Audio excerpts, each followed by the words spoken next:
لقد يسرنا القرآن للذكر فهل من مدكر الرحیم باب الذکر بعد الصلاۃ۔ امام بخاری رحمۃ اللہ تعالی علیہ نے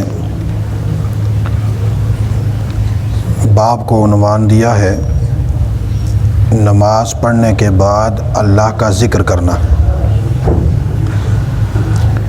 چونکہ نماز کا طریقہ چل رہا تھا، اب سلام کے متعلقہ امام بخاری نے 2-3 ابواب قائم کیے تھے۔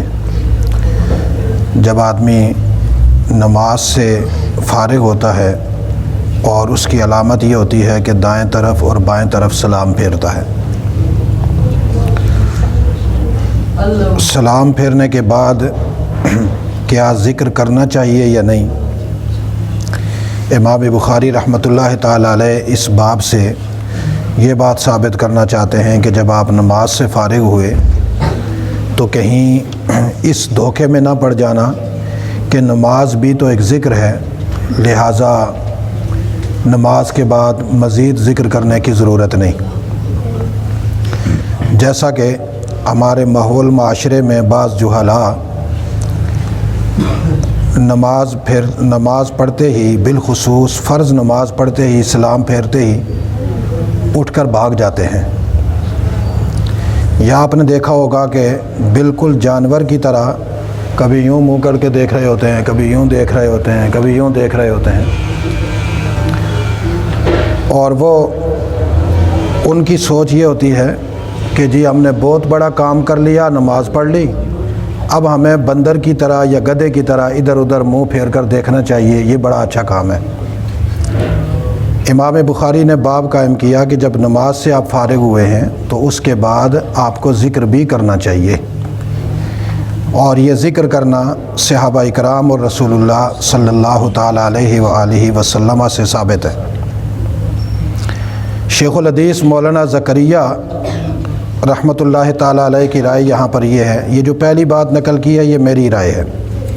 شیخ الحدیث مولانا زکریا رحمۃ اللہ تعالی علیہ فرماتے ہیں کہ امام بخاری کا مقصد اس باب کا یہ ہے کہ بعض لوگوں کی رائے یہ ہے کہ فرض پڑھنے کے بعد جن نمازوں میں سنتیں ہیں، اور وہ کہتے ہیں کہ فرض پڑھتے ہی فوراً آدمی سنتیں پڑھے، سنتوں اور فرضوں کے درمیان میں ذکر نہ کرے، تو امام بخاری اس پر رد کر رہے ہیں کہ نہیں، سنتوں سے پہلے ذکر بھی ہونا چاہیے اور وہ بھی کر لینا چاہیے۔ حدیث نقل کی ہے، حضرت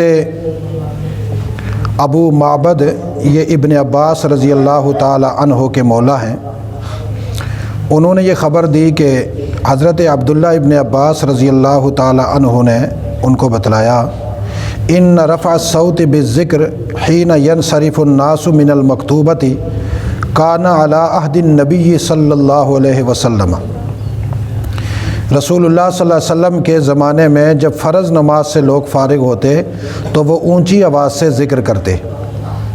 وقال ابن عباس، اور حضرت عبداللہ ابن عباس نے کہا کنت اعلم اذا انصرفوا بذلک اذا سمعتہ، میں جان لیتا تھا صحابہ اکرام کے متعلقہ کہ وہ نماز سے فارغ ہو گئے ہیں جب میں ان کا ذکر سنتا۔ یعنی مجھے اگر آواز آ جاتی کہ نماز سلام پھیرنے کے بعد صحابہ اکرام کہہ دیتے لا الہ الا اللہ، اللہ اکبر، سبحان اللہ، اس طریقے سے بے ساختہ صحابہ اکرام کی زبان سے آواز نکلتی اور وہ آواز اونچی بھی ہو جاتی تھی، اور اس سے یہ بات ثابت ہوئی کہ حضرت عبداللہ ابن عباس رضی اللہ تعالی عنہ گواہی دے رہے ہیں کہ صحابہ اکرام نماز سے فارغ ہوتے ہوئے اونچی آواز سے بھی اللہ کا ذکر کیا کرتے تھے۔ اب یہاں ایک بڑا زبردست مسئلہ حل ہو گیا۔ ہمارے ہاں دیوبندی بریلوی جھگڑا ہوتا تھا کہ جی بریلوی وہ ہے جو نماز کے بعد اونچی آواز سے کلمہ پڑھتا ہے، دیوبندی وہ ہے جو آہستہ آواز سے کلمہ پڑھتا ہے۔ میرے خیال میں اگر صحابہ اکرام سے واقعتاً یہ ثابت ہے جیسے ابن عباس کی گواہی ہے تو پھر اگر کوئی اونچی آواز سے کہہ دے لا الہ الا اللہ محمد رسول اللہ تو یہ صحابہ کا نقش قدم ہی ہوگا، بدعت نہیں ہوگی، ایک بات۔ دوسری بات یہ ہے کہ یہ دیوبندی بریلوی مسئلہ ہی نہیں ہے، یہ مسئلہ اللہ کے ذکر کا ہے۔ دیوانے جو ہوتے ہیں وہ جتنا بھی آہستہ ذکر کریں، بہرحال ان کی دیوانگی میں آواز اونچی ہو جاتی ہے۔ وہ کیفیات ایسی ہوتی ہیں جو تجلیات الہیہ کو محسوس کر رہی ہوتی ہیں اور وہاں پر آواز اونچی ہو جاتی ہے۔ اس لیے اگر کسی نماز کے بعد کسی نمازی کا ذکر اونچی آواز سے نکل جائے، اللہ اکبر، لا الہ الا اللہ، سبحان اللہ، الحمدللہ، تو اس کو معیوب نگاہ سے نہیں دیکھنا چاہیے، اس کو گھور کر نہیں دیکھنا چاہیے کہ بھائی اس نے یہ کام کیوں کیا۔ ہاں ایک بات ہے جو معیوب ہے، وہ یہ ہے کہ ہمارے ہاں باقاعدہ بعض لوگوں نے رواج بنایا ہوا ہوتا ہے، سلام پھیرتے ہی وہ آواز ملا کر کہتے ہیں لا الہ الا اللہ۔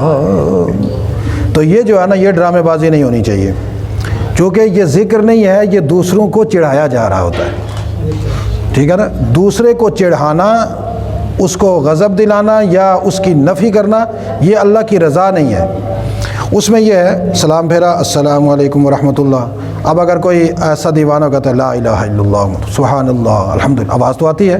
اب اگر 2-4 بندوں کی زبان سے اللہ اکبر نکلا اور باہر تک آواز جائے گی، تو صحابہ اکرام بھی چونکہ اللہ تعالیٰ کی تجلیات میں بالکل ڈوبے ہوئے ہوتے تھے، اور جب کہتے تھے نا السلام علیکم ورحمۃ اللہ، اللہ کا فیض اور اللہ کا نور ان پر اس طرح غالب ہوتا تھا کہ بے ساختہ کہہ دیتے تھے اللہ اکبر، سبحان اللہ، الحمدللہ۔ اب 2-4-5 صحابہ اکرام کی آواز ملتی تو حضرت عبداللہ بن عباس باہر بھی سن لیتے تھے۔ تو اس لیے اپنی طرف سے اس کو پکڑ کے تو باہر بھیج دو، یہ ادھر اس کو ہاتھ سے پکڑ کے نا وہاں ادھر بھیج دو، وہاں جا کر جو مرضی کرے۔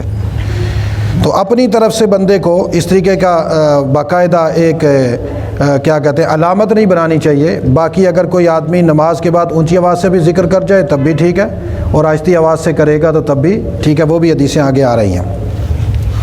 حدثنا علی قال حدثنا سفیان قال حدثنا عمرو قال اخبرنی ابو معبد۔ ایک جگہ میں نے فجر کی نماز پڑھی تو وہاں جو امام صاحب تھے وہ بریلوی مسلک کے تھے، سلام پھیرتے ہی انہوں نے بٹن آن کیا، انہوں نے ذکر کے لیے بٹن رکھا ہوا تھا، بٹن آن کیا، آن کر کے تو پھر میری طرف دیکھ کر لا الہ، تو باقی بھی سارے، اب میں بھی پڑھ رہا ہوں لیکن میں آہستہ پڑھ رہا تھا چونکہ میرے نزدیک آہستہ زیادہ افضل ہے۔ تو اب وہ میری طرف بھی دیکھیں اور باقاعدہ ان کے رنگ بھی بدلیں کہ بھائی اس کا رنگ کیوں نہیں بدلتا، یہ چڑھتا کیوں نہیں ہے، تو مجھے کیا ضرورت ہے چڑھنے کی، تم اونچی آواز سے راگ لگاؤ، آہستہ آواز سے لگاؤ، میں نے جس کو سنانا ہے وہ سن رہا ہے، وہ میرے دل سے بھی سن لیتا ہے۔ تو بہرحال بعد میں پھر میں نے ان کو سمجھایا، میں نے کہا ذکر اچھی چیز ہے مگر یہ اس کے لیے مخصوص بٹن لگایا ہوا ہو کہ اسپیکر آن کر کے پھر، تو یہ سنت نہیں ہے۔ سنت یہ ہے صحابہ اکرام کی کہ بندے کی زبان سے اللہ کا نام نکلے بغیر لاؤڈ سپیکر کے، گلی میں آواز آ جائے کسی نے ذکر کیا ہے تو پتہ چلے کوئی دیوانہ ہے۔ سپیکر کے ذریعے سے کوئی ضروری ہے کہ وہ شور شرابہ کرنا، پورے سامنے والی پہاڑیوں کو بھی سنانا۔ تو بہرحال بعض لوگوں کی فطرت میں ایک عیب ہوتا ہے جس کی وجہ سے وہ نیکی بھی برباد ہو جاتی ہے۔ اس لیے ہمیں جب بھی ذکر کرنا ہو تو وہ صرف اللہ کے لیے ہو، کبھی اونچی آواز سے کر لیا، کبھی آہستہ آواز سے کر لیا۔ جب تعلیم مقصود ہو تو اونچی آواز سے کر لے، جب اللہ کی رضا مقصود ہوتی ہے تو وہاں آہستہ آواز سے کر لے۔ جیسے ابھی ہم ذکر کرتے ہیں نا بدھ کو، یہ تعلیم ہے، تربیت کے لیے ہے۔ اب اگر یہی ذکر ہم آہستہ کریں گے تب بھی اللہ سنتا ہے، اور اپنی جگہ پر جب ہم اکیلے ہوتے ہیں تو آہستہ کرتے ہیں، دل میں کرتے ہیں۔ یہاں اجتماعی طور پر چونکہ تعلیماً تدریساً کرتے ہیں اس لیے ہم اونچی آواز سے کرتے ہیں تاکہ ایک تربیت دی جائے۔ تو تربیت کی غرض سے ہو یا دوسروں کو ذکر کی طرف لگانا ہو تو پھر اونچی آواز سے بھی کرنے میں کوئی حرج نہیں ہے۔ حضرت ابن عباس سے روایت ہے کنت عارف انقضاء صلاۃ النبی صلی اللہ علیہ وسلم بالتکبیر۔ حضرت ابن عباس فرماتے ہیں کہ میں رسول اللہ صلی اللہ علیہ وسلم کی نماز کا اختتام پہچان لیتا تھا تکبیر سے، یعنی حضور صلی اللہ علیہ وسلم کی نماز کا اختتام ہوتا تو صحابہ اکرام کہتے اللہ اکبر، یہ آواز ہے بالتکبیر، تکبیر کے ذریعے سے۔ اب یہاں سے پتہ چلا کہ صحابہ اکرام کی زبان سے اللہ اکبر کی آواز نکلتی تھی۔ قال علی، حضرت علی ابن المدینی کہتے ہیں کہ مجھے بیان کیا سفیان ابن عیینہ نے، اور وہ نقل کرتے ہیں عمرو ابن دینار سے، اور وہ کہتے ہیں کہ ابو معبد اصدق موالی ابن عباس، ابو معبد جو ہیں یہ حضرت ابن عباس رضی اللہ تعالی عنہما کے موالیوں میں سے سب سے زیادہ سچے شاگرد ہیں۔ قال علی و اسمہ نافذ، یہ جو ابو معبد ہے اس کا نام جو ہے وہ نافذ ان کا نام تھا۔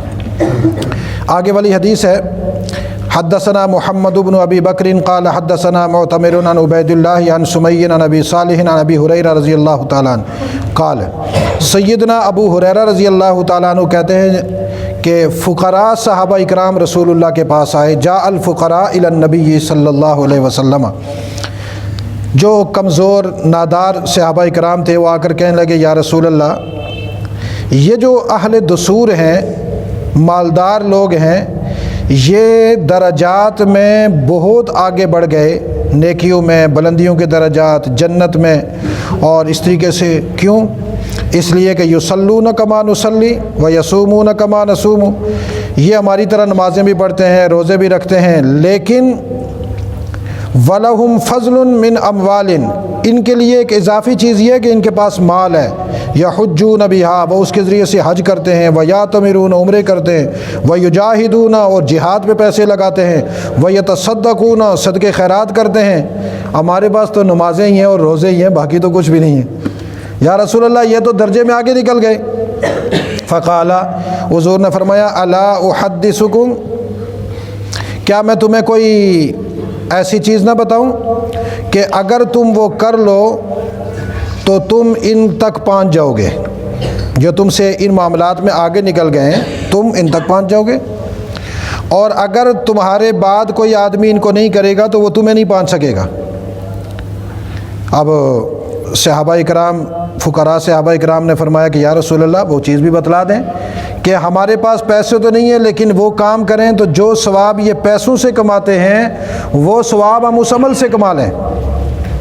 حضور علیہ السلام نے فرمایا کہ تم ایسا کرو، تسبحون وتحمدون وتکبرون خلف کل صلاۃ ثلاثا وثلاثین، ہر نماز کے بعد 33 مرتبہ سبحان اللہ، 33 مرتبہ الحمدللہ اور 33 مرتبہ اللہ اکبر پڑھا کرو۔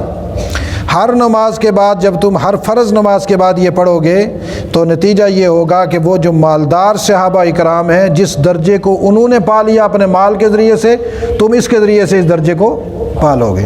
اب دیکھیے کتنا آسان سا ہے، ایک آدمی 1 کروڑ روپے اللہ کے راستے میں لگا رہا ہے اور اس پر جتنا اس کو ثواب ملے گا ادھر سے یہ پڑھے گا سبحان اللہ الحمدللہ اللہ اکبر، فقیر کو یہ مل جائے گا۔ معلوم یہ ہوا اسلام میں استحصال نہیں ہے۔ اسلام نے اگر مالدار لوگوں کو مال کے ذریعے سے بلند درجے عطا کیے ہیں تو فقراء کے لیے بھی آسان سے راستے رکھے ہیں۔ بھائی نماز کے بعد اللہ کی تسبیح کرو، اللہ کی حمد کرو، اللہ کی تکبیر کرو 33 مرتبہ۔ اب حضرت ابو ہریرہ فرماتے ہیں کہ ہمارے درمیان فاختلفنا بیننا، ہم نے آپس میں اختلاف کر لیا۔ بعض کہنے لگے کہ تسبیح 33 دفعہ ہے، الحمدللہ بھی 33 دفعہ ہے اور تکبیر جو ہے وہ 34 دفعہ ہے۔ تو پھر میں واپس گیا، فرجعت الیہ، اب میں واپس گیا، جا کر میں نے ان سے پوچھا تو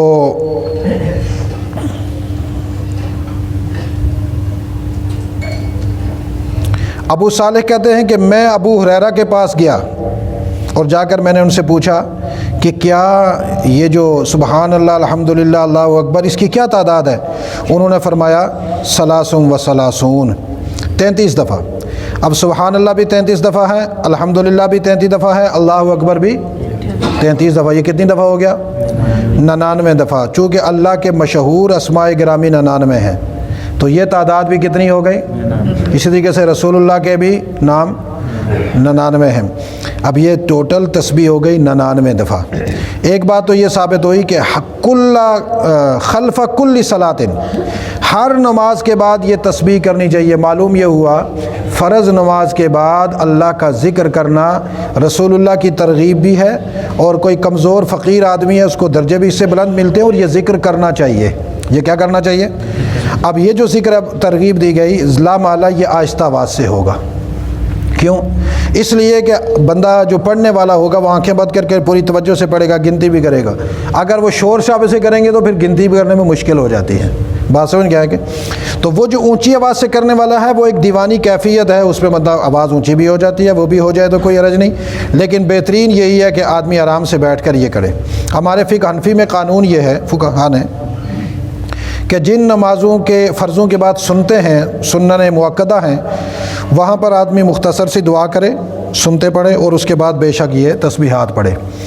لیکن حدیث کا جو ظاہر بتلا رہا ہے اس سے یہ ہے کہ فرض نمازوں کے بعد یہ ذکر کرنا چاہیے اور اس کے بعد سنتے پڑھنی چاہیے۔ کوئی ٹائم نہیں لگتا، 2 منٹ لگتے ہیں، 3 منٹ لگتے ہیں، لہٰذا جو فرضوں کے بعد یہ جو تسبیحات ہیں یہ ہمیں پوری کرنی چاہیے، پوری کر کے تو جو ہے نا اس کے بعد سنتے پڑھنی چاہیے۔ ہم یہ دعا کر لیتے ہیں، چونکہ ہم فقہ حنفی کے مقلد ہیں اس لیے ہم عصر کے بعد تھوڑی دیر بیٹھ جاتے ہیں، یا اسی طریقے سے فجر کے بعد بھی، اگر کوئی ظہر کے بعد بھی تھوڑی دیر بیٹھ جائے، یہ تسبیحات ہو جائیں، تب بھی کوئی حرج نہیں، امام صاحب بیٹھ سکتے ہیں، نہ بھی بیٹھیں تو کوئی حرج نہیں، چونکہ ہر نمازی کو یہ تسبیح کرنی ہے تو وہ مختصر دعا کے بعد بھی بیٹھ کے کر سکتا ہے، وہ اس تسبیحات پڑھ کے پھر اٹھ کر سنتے پڑھے۔ البتہ جس کو مرچیں لگی ہوئی ہوتی ہیں اس کے لیے یہ نہیں ہے۔ آپ نے دیکھا ہوگا نا مسجد میں کچھ مرچوں والے بھی ہوتے ہیں، پتہ نہیں ملیر سے لاتی ہیں وہ مرچیں، آتی ہیں کہاں سے جو ان کو لگی ہوتی ہیں، وہ سلام پھیرتے ہی بھاگتے ہیں مسجد سے۔ ایسے لوگوں کی نسبت صحابہ اکرام سے نہیں ہے، یہ پکی ٹھکی بات ہے، چاہے 1000 دفعہ کوئی کہے نا جی ہم بڑے نیک ہیں، یہ آدمی صحابہ سے اس کی نسبت نہیں ہے، یہ منافق ہے جو اٹھ کر بھاگ جاتا ہے۔ بات سمجھ گئے؟ اس لیے یہ تسبیحات پڑھنی چاہیے، اس میں ثواب بھی ہے اور صحابہ اکرام کے ساتھ نسبت بھی ہے۔ بات سمجھ میں آ گئی؟ دوسری بات، بعض دفعہ بعض لوگ جو ہیں تسبیح میں ہم ذکر کرتے ہیں نا تو بعض لوگ کہہ دیتے ہیں وہ جی جب ذکر کرنا ہے تو تسبیح پہ کیوں کرتے ہو، یہ صحیح نہیں ہے، گنتی کہاں آئی ہے؟ یہ گنتی یہ ہے، حضور نے فرمایا 33 دفعہ سبحان اللہ پڑھو، تو 33 عدد ہے نا، گنتی تو ہو گئی۔ پھر کوئی بندہ کہے جی گنتی نہیں ہے، جی گنتی کے بغیر پڑھنا چاہیے، یہ پھدو ہے، یہ عقل سے آری آدمی ہے، اس نے سنت کو پڑھا ہی نہیں ہے، اس نے رسول اللہ کو پڑھا ہی نہیں ہے، یہ اپنی طرف سے دین بنا کر لے آتا ہے۔ اب میں ایک دفعہ حرم میں بیٹھا ہوا ذکر کر رہا تھا، مجھے ایک وہاں عالم مل گیا، یمنی تھا، مجھے کہتا تسبیح میں کیوں پڑھتے حاذا بدعہ، تو مجھے غصہ آ گیا، میں نے کہا تو بدعتی ہے، میں نہیں ہوں۔ کہتا ہے کیسے؟ میں نے یہی حدیث اس کو بتلائی، میں نے کہا حضور نے گنتی بتائی ہے، تو تسبیح پہ ہی گنا جاتا ہے، یا انگلیوں پہ گنیں گے یا تسبیحات پہ گنیں گے، ان پپوروں پہ گنیں گے، یہ بھی سنت عمل ہے۔ اگر پپوروں پہ زیادہ تعداد میں گننا ہے تو آدمی تسبیح میں لے لے، 100 دانے والی بھی لے لے، چونکہ بعض دفعہ یہ پپوروں کو آدمی مشکل ہو جاتا ہے بعض لوگوں کے لیے۔ تو جب یہ حدیث میں نے اس کو کہی تو وہ خاموش ہو گیا، مجھے کہتا انت عالم جید، تو پھر خیر اس کے بعد میری اس سے دوستی ہو گئی۔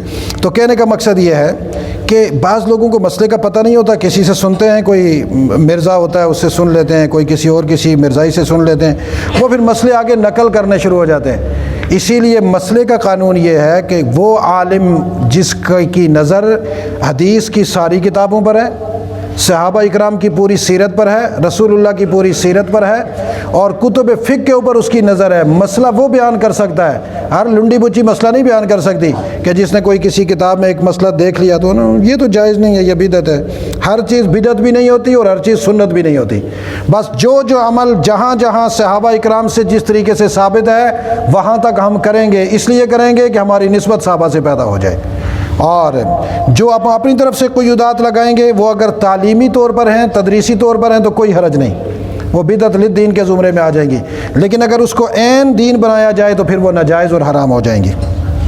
حدثنا محمد بن یوسف قال حدثنا سفیان عن عبد الملک بن عمیر عن وراد کاتب المغیرہ بن شعبہ، یہ وراد حضرت مغیرہ بن شعبہ کے منشی تھے، کاتب تھے۔ یہ کہتے ہیں کہ املا علیہ المغیرہ بن شعبہ، مجھے لکھوایا مغیرہ بن شعبہ رضی اللہ تعالی عنہ نے اس خط کے شروع میں جو انہوں نے سیدنا معاویہ رضی اللہ تعالیٰ عنہ کی طرف لکھا تھا۔ ہوا یہ تھا کہ حضرت سیدنا خلیفہ راشد، خلیفہ سادس، صحابہ اکرام میں سے خلفائے راشدین میں سے چھٹے خلیفہ راشد سیدنا معاویہ بن ابی سفیان رضی اللہ تعالیٰ عنہ، انہوں نے اپنے کوفہ کے گورنر مغیرہ بن شعبہ رضی اللہ تعالیٰ عنہ، یہ کوفہ کے اس وقت گورنر تھے، مغیرہ بن شعبہ، ان کو کہا کہ مجھے ایک کتاب میں یا کاغذ میں وہ دعائیں لکھ کر بھیجو جو رسول اللہ ہر فرض نماز کے بعد پڑھا کرتے تھے۔ اب امیر معاویہ کی شان دیکھو کہ مغیرہ بن شعبہ کو کہا، ان کو پتہ تھا کہ مغیرہ بن شعبہ کو وہ حدیثیں ساری وہ دعائیں یاد ہیں، اور مغیرہ بن شعبہ کوفہ کے گورنر تھے۔ یہاں پر ایک اور بات میں بتا دوں، جو شیعہ ہے نا یہ مغیرہ بن شعبہ کے بڑے دشمن ہیں، حتیٰ کہ کسی زمانے میں ابھی تھوڑے حال میں جب سے سید عطاء المنعم شاہ بخاری رحمۃ اللہ تعالیٰ علیہ نے، عطاء اللہ شاہ بخاری رحمۃ اللہ علیہ کے بڑے بیٹے، انہوں نے جب یہ تحریک نہیں شروع کی تھی، اس سے پہلے اہل سنت بھی اپنے بیٹوں کا نام مغیرہ نہیں رکھتے تھے، عیبدار سمجھا جاتا تھا، حالانکہ مغیرہ بن شعبہ کوفہ کے گورنر تھے، رسول اللہ صلی اللہ علیہ وسلم کی حدیثوں کے راوی ہیں۔ شیعہ ان کے اس لیے دشمن ہیں کہ کوفہ کے امیر تھے اور انہوں نے وہاں شیعوں کو سر نہیں اٹھانے دیا تھا۔ جب سیدنا معاویہ رضی اللہ تعالیٰ سیدنا علی رضی اللہ تعالیٰ عنہ کی شہادت ہوئی، اور اس کے بعد حضرت حسن ابن علی نے حضرت معاویہ کے ہاتھ بیعت کر کے اپنی خلافت عظمیٰ سیدنا معاویہ کے ہاتھ میں بھیج دی۔ اس کے بعد حضرت مغیرہ بن شعبہ وہ جرار حاکم تھا کوفہ کا کہ جس نے ایک منافق کو بھی سر نہیں اٹھانے دیا، تلوار اس کی ہمیشہ کڑک رہتی تھی، اس وجہ سے انہوں نے ان سے دشمنی کی اور ان کے نام کو معیوب کر دیا۔ اب تو ماشاءاللہ عام سادے سے لوگوں کے گھروں میں بھی نام ہے بچوں کا مغیرہ۔ وہ صحابہ جن کا نام عیبدار بنایا ہوا تھا تشیع نے، اہل سنت پر فرض ہے کہ ان صحابہ اکرام کے نام اپنے بچوں کے رکھیں، اور اس وقت کوفہ کے گورنر تھے، اور سیدنا معاویہ رضی اللہ تعالیٰ عنہ خلیفۃ المسلمین تھے۔ یہ میں اس بات پر زیادہ اس لیے دور دیتا ہوں، ان جملوں کو یاد رکھو، زندگی میں جب بھی معاویہ کا نام لو تو کہو خلیفہ راشد، خلیفہ سادس، اسلام کے چھٹے خلیفہ راشد سیدنا معاویہ بن ابی سفیان رضی اللہ تعالیٰ عنہ۔ حضرت معاویہ کو خلیفہ راشد نہ کہنا یہ اہل سنت کا شعار نہیں ہے، یہ تشیع کا شعار ہے۔ اہل سنت ان کو خلیفہ راشد مانتے ہیں، اور وہ خلیفہ راشد ہیں، کوئی مائی کلال معاویہ کو خلفائے راشدین سے خارج نہیں کر سکتا، اگر خارج کرے گا تو خود اسلام سے خارج ہو جائے گا۔ کان یقول فی دبر کل صلاۃ مکتوبۃ، اب انہوں نے مجھ سے لکھوائی کہ حضور صلی اللہ علیہ وسلم ہر فرض نماز کے بعد یہ دعا پڑھتے تھے، لا الہ الا اللہ وحدہ لا شریک لہ لہ الملک ولہ الحمد وہو علی کل شیء قدیر۔ یہ دعا حضور صلی اللہ علیہ وسلم ہر فرض نماز کے بعد پڑھتے تھے۔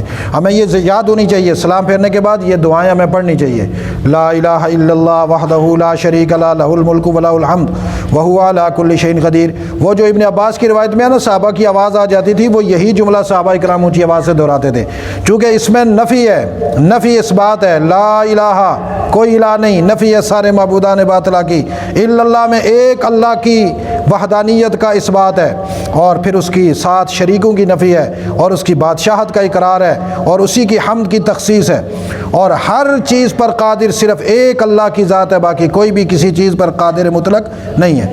پھر حضور یہ دعا پڑھتے تھے، اللہم لا مانع لما آتیت، اے اللہ جس کو تو دے اس کو کوئی روک نہیں سکتا، ولا معطی لما منعت، اور جس کو تو روک لے اس کو کوئی دے نہیں سکتا، ولا ينفع ذا الجد منک الجد، اے اللہ یہ جو مالدار لوگ ہیں ان کے مال کی تیرے سامنے کوئی حیثیت نہیں، ان کے مال کی تیرے سامنے کوئی حیثیت نہیں، ان کا مال تیرے سامنے کام آنے والا نہیں۔ اب دیکھیے حضور کیا دعا کر رہے ہیں، اللہم، یہ جملہ پڑھو سارے، اللہم لا مانع لما آتیت ولا معطی لما منعت۔ حضور بھائی ہاتھ پھیلا کر کہہ رہے ہیں، اے اللہ تو جس کو دے اس کو کوئی روک نہیں سکتا، اور تو جس کا روک لے اسے کوئی، لوگ کہتے ہیں جی بزرگ بھی دیتے ہیں، پیر بھی دیتے ہیں، اللہ نہیں دیتا، بزرگ دیتے ہیں۔ حضور فرما رہے ہیں کہ میں محمد بھی نہیں دے سکتا اس کو جس کو اللہ نہ دے، کیوں تخصیص فرما دی، ایک ہی اللہ دینے والا ہے، اللہ کے علاوہ کوئی اور دینے والا بالکل نہیں ہے، دے ہی نہیں سکتا۔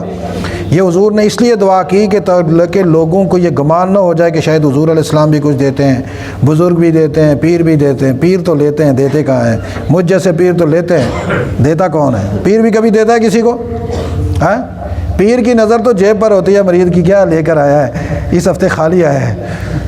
اب یہ ذوالقرنین میرے کے لیے کچھ نہ کچھ لے کے آتا ہے، میں دیکھتا رہتا ہوں اس ہفتے خالی تو نہیں آیا، کچھ لے کر آیا نہیں آیا۔ پیر کی تو نگاہ ہی مشرکانہ ہوتی ہے، جس پیر کی نظر مرید کے مال پر ہو جائے نا وہ مشرک ہو جاتا ہے۔ پیر وہ ہوتا ہے جس کی نگاہ اللہ کی طرف ہو، کہتا ہے اللہ تو ہی دیتا ہے، تیرے علاوہ کوئی بھی، میرے مریدوں کو بھی تو دیتا ہے، مجھے بھی تو دیتا ہے۔ جس کی نظر مرید پر ہو جائے وہ پیر کیا ہے، وہ تو خود مشرک ہے، اس کی غیر اللہ پر نظر چلی گئی۔ اور اگر مرید کی نظر پیر پر ہو جائے کہ پیر دیتا ہے تو وہ مرید بھی مشرک ہو جاتا ہے، وہ مرید بھی مرید ہے۔ اس لیے پیر کا کام ہے کہ بتائے۔ حضور نے فرمایا اللہم لا مانع لما اعطیت ولا معطی لما منعت۔ اور پھر یہ جو مالدار لوگ ہیں، اگر ان کے مال کی اللہ کے دربار میں کوئی حیثیت نہیں تو میں محمد کے دربار میں بھی ان کے مال کی کوئی مالداروں کو دیکھ کر بندے ماشاءاللہ بڑا آدمی ہے جی، بڑا مالدار ہے۔ حضور نے فرمایا مال کی نفی کرو، ذل جد منکل۔ اللہ کے دربار میں مالدار اگر کوئی حیثیت نہیں رکھتا تو فقیروں کے دربار میں بھی مالدار کی کوئی حیثیت۔ یہ جو ذاکر ہوتے ہیں نا اللہ کا ذکر کرنے والے، تصوف کی روح یہی ہے کہ لوگوں کو بتایا جائے کہ مالداروں پہ نظر نہ رکھو، مال کو تخلیق کرنے والی ذات پہ نظر رکھو۔ کیوں؟ مالدار کی کیا حیثیت ہے؟ اللہ کے دربار میں حیثیت کس کی ہے؟ جو کرتا ہے لا الہ الا اللہ۔ اللہ کے دربار میں کس کی حیثیت ہے؟ جو پڑھتا ہے لا الہ الا اللہ۔ دولت والے تو وہاں جہنم کی طرف جا رہے ہوں گے، لا الہ الا اللہ والے پرواز کرتے ہوئے جنت کی طرف جا رہے ہوں گے۔ وقال شعبہ عن عبد الملک بہذا وقال الاسل جد غنن وعن الحکم عن القاسم ابن مخیمرہ عن وراد بہذا۔